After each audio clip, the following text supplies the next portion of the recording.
പഹൽഗാം ഭീകരാക്രമണത്തിന്റെ അടിസ്ഥാനത്തിൽ രാജ്യം ഒറ്റക്കെട്ടാണെന്ന് തെളിയിക്കുവാൻ വേണ്ടി പ്രത്യേക പാർലമെന്റ് സമ്മേളനം വിളിക്കണമെന്ന് ആവശ്യപ്പെട്ട് രംഗത്തെത്തിയിരിക്കുകയാണ് ലോക്സഭാ പ്രതിപക്ഷ നേതാവായിട്ടുള്ള രാഹുൽ ഗാന്ധി.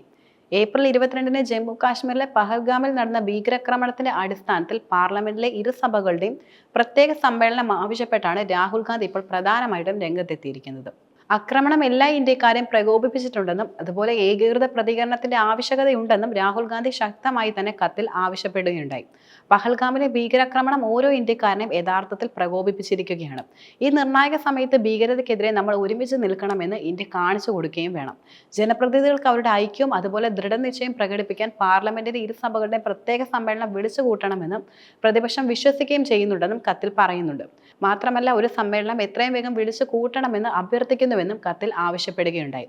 പാർലമെന്റിന്റെ ഇരുസഭകളുടെയും പ്രത്യേക സമ്മേളനം വിളിച്ചു ചേർക്കണമെന്ന് കോൺഗ്രസ് പ്രസിഡന്റായിട്ടുള്ള മല്ലികാർജ്ജുൻ ഖാർഗെയും പ്രധാനമന്ത്രിയോട് ആവശ്യപ്പെട്ടു. ആക്രമണത്തിൽ സംയുക്ത നിലപാട് പ്രകടിപ്പിക്കുന്നതിനുള്ള വേദിയായിരിക്കും നിർദ്ദിഷ്ട സമ്മേളനം എന്ന് ഖാർഗെ കത്തിൽ വെളിപ്പെടുത്തുകയും ചെയ്യുന്നുണ്ട്. പഹൽഗാം ഭീകരാക്രമണത്തെ അപലപിച്ചുകൊണ്ട് തിങ്കളാഴ്ച ജമ്മു കാശ്മീർ നിയമസഭ പ്രത്യേക സമ്മേളനം നടത്തിയിരുന്നു. ആക്രമണത്തെ ശക്തമായി എതിർക്കുന്നതിനും അതുപോലെ ഇരകൾക്കും അവരുടെ കുടുംബങ്ങൾക്കും ഐക്യദാർഢ്യം പ്രഖ്യാപിക്കുന്നതിനുമുള്ള പ്രമേയം സമ്മേളനത്തിൽ പാസ്സാക്കുകയും ചെയ്തു.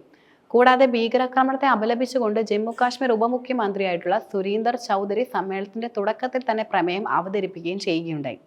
സുരക്ഷാ കാര്യങ്ങൾക്കായുള്ള മന്ത്രിസഭാ സമിതി യോഗത്തിനു ശേഷം കേന്ദ്ര സർക്കാർ പ്രഖ്യാപിച്ച നയതന്ത്ര നടപടികൾക്ക് സഭ ഒറ്റക്കെട്ടായി പിന്തുണ പ്രഖ്യാപിക്കുകയും ചെയ്തു.